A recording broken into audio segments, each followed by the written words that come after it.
It is the 10-minute one. I made another video today, which is why I'm kind of out of breath because I wasn't expecting to have to remake this. Anyway, my cough is gone now, but my voice for some reason is a little bit off. So what had happened is I went to record and I put in the Bluetooth for the microphone, and I actually didn't turn on the microphone, so the whole video ended up getting recorded with absolutely no audio at all. Okay, so anyway, I'm just kind of gonna quickly, since I have to pick the girls up from school soon, go over what happened yesterday with the visitation center for the court. I went there, we went over some questions. I thought the questions, would be more geared toward, moving forward with co-parenting and pick up and drop offs or visitation. Sorry, I feel like I can't breathe. And I thought it would be more focused on like, where do we go from here, and preventative care, meaning preventing the baby from crying or seeing fighting between parents or arguments. However, a lot of the questions were actually geared more towards the past. And in the video I just recorded that I can't use, I was actually kind of going into some detail about how the court systems in Korea are not intertwined, meaning they're not going to keep up to date on, what's going on in the divorce case, even though the judge from that case is the one, ordering you to use that center. Even if you're in the same jurisdiction, if you have multiple cases, even if they're similar cases like abuse, assault, maybe someone did something to you financially, something like that, even in the same jurisdiction, meaning the same area, city, general state or jurisdiction in Korea, they are not going to keep up with what cases you have. Meaning every time you go to court for something, whether it be divorce, anything like that, assault, they are not going to know what's going on in a police station within that jurisdiction without you going and getting a form and bringing it in front of the court. And that can be very, very hard for people who have gone through domestic violence or something happened, a crime happened against them, because with the way the court system works in the US, my country, as long as it's in that same state or jurisdiction or county, they keep track of all the records and they can easily look that up, even at a simple traffic stop. And while I know, for example, for foreigners, immigration keeps track of that, they will still request you to go and retrieve those documents and bring them to them regardless. So the courts are really not intertwined. Say you have one case that happened and there's been more cases since then, the judge on that case for abuse, for example, will not know that other cases happened. They don't keep in contact with each other. So in my case, when I went to the pre-interview for using the visitation center at the court, I was asked a lot of questions about the past that, for someone who's gone through that, you don't really want to have to keep being asked or relive that. I just handled it as well as I could.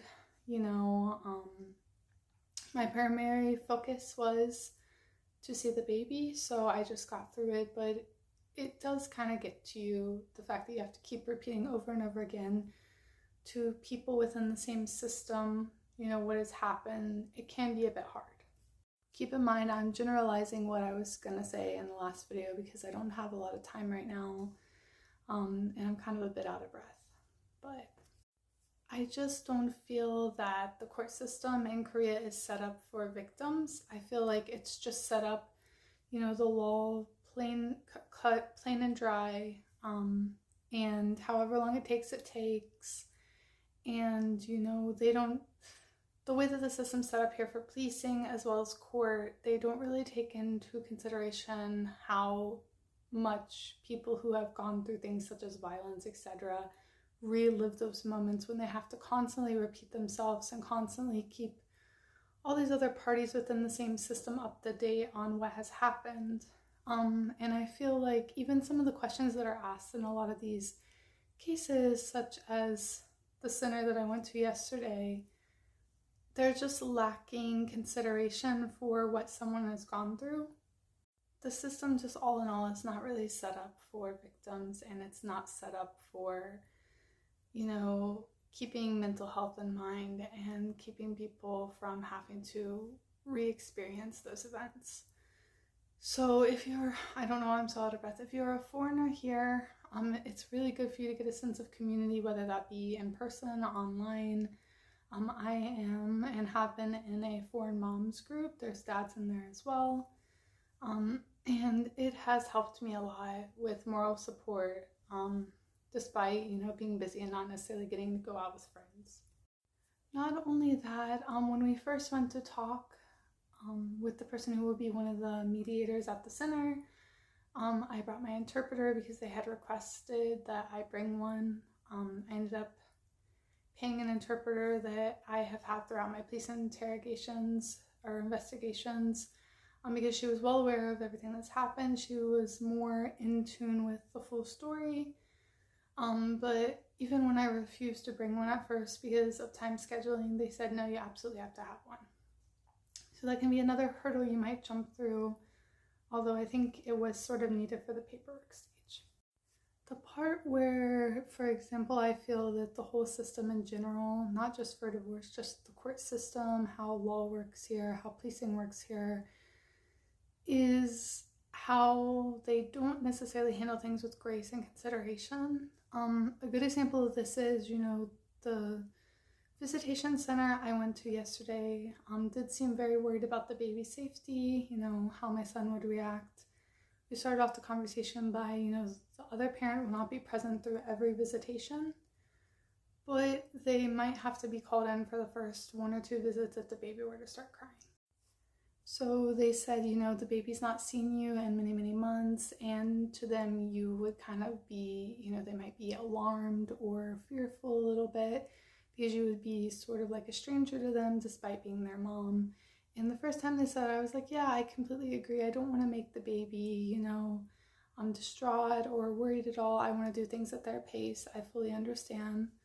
But the part where it got kind of hard is we were walking throughout the center and viewing the center. And if you don't know, these centers usually have toys, a play area, things like that, where parents can meet while they're going through the custody decision, or maybe even after, you know, post-divorce, if that's the only safe place to meet the child. But one of the people there just kept reiterating the same thing over again of, yeah, you know, this might be where you meet, you know, the dad might come in as well, or the other party might come in as well, because you're a stranger to the baby right now, not really, you know, the baby's mom. And I know the way that what she was intending to mean wasn't to be hurtful, but it was the repetition of it and saying it without grace and consideration. You know, this is my point on the whole system as a whole. When families are divided or there's abuse involved, just there needs to be more training involved. I think that this is something more new for Korea, not just necessarily new, but compared to like the US, with divided families. You know, years and years ago, families used to just stay together due to fear of, you know, being socially ridiculed, and they would just do whatever separately and not talk about it. It was like swept under the rug. So I think that there needs to be more research and effort put into these systems for divided families, especially if there was some sort of violence involved in the situation, or separation, you know, parental separation from a child. I just feel like the training is not there as much as it could be, or, you know, handling things with grace. So, you know, she stated this another 2+ times or more. And then the thing that really got me was when, sorry, I'm really out of breath, was when she went on to say that basically, oh, it's a good thing it's not been so long that you guys have been separated, despite knowing the fact that it's already been 6 or 7 months. That part really got to me because it was kind of downplaying how crucial that time is for a parent and for the child as well at this stage of development.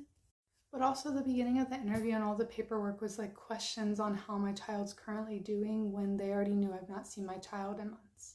But while I'm not upset at the system, I just think it could be critiqued. The This is about to clock out, but talk to you guys later.